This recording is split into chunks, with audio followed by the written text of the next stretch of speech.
So I knew this guy who thought he did everything he could for his wife, but the wife was just completely unhappy.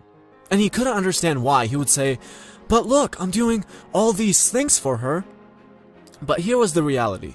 He never told her how much he loved her. He never told her how beautiful she was. In his mind, it was like, why is all that fluff necessary? I make sure to support the family and take out the trash and fix things. I'm showing her real love. Why are those extra words necessary? Alright, so that is the equivalent of someone who speaks English going to China and speaking with people who don't understand English and being confused about why it's not working. Why don't they understand me? I'm speaking English. It's the best language in the world. How can they not understand me? So the whole idea here is that people speak different love languages. In this example, the man's love language was acts of service, and his wife's love language was words of affirmation. And he spoke the language of acts of service and expected his wife to feel loved, which is again kind of like speaking to a Chinese person who doesn't speak English and being surprised and angry that he doesn't understand you. So the 5 love languages are words of affirmation, quality time, receiving gifts, acts of service, and physical touch.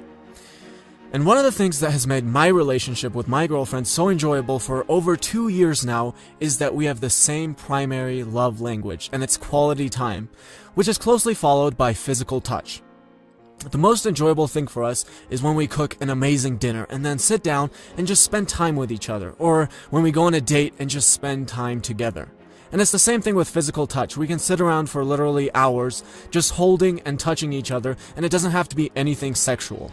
So that works out really well, but for her, words of affirmation are really important as well.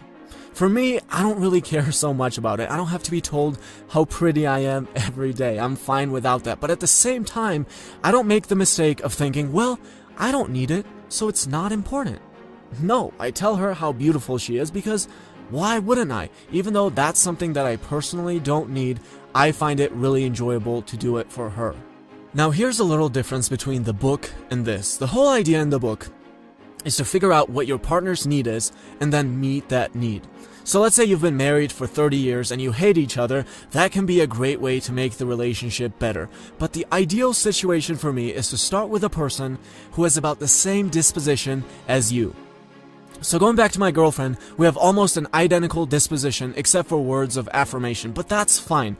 That's a language that even though isn't natural to me, I like it. I want to speak it. It's kind of like French. It might not be my natural language, but I like it. But, and there's a huge but here, let's say her primary love language was acts of service.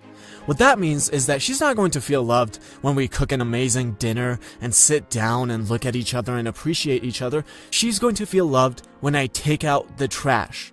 Now the advice is, well, figure out that that's what she needs and then do it.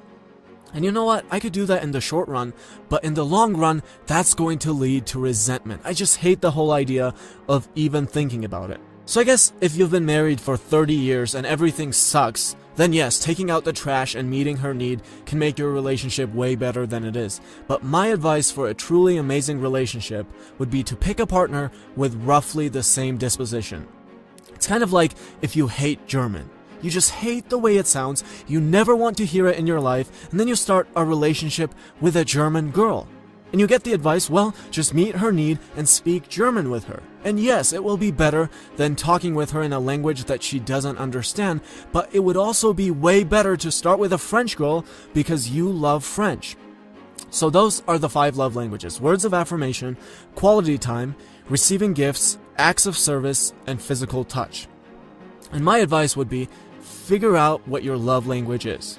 Try to find a partner who has a similar disposition. Realize that there will be slight differences, like words of affirmation in my situation, and adjust to that if that's going to be something that you know you will enjoy. But otherwise, if it's something that you know you don't like, don't just be like, well, I'll just accommodate that.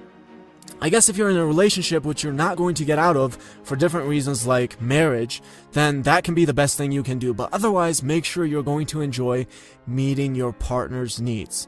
You don't want to be the guy who only enjoys physical touch during sex, stuck with a girl who wants to snuggle on the couch for 3 hours and trying to accommodate that. And you don't want to be the girl who enjoys going on amazing dates and spending quality time stuck with a guy who doesn't feel loved by that and instead feels loved when you wash his dishes.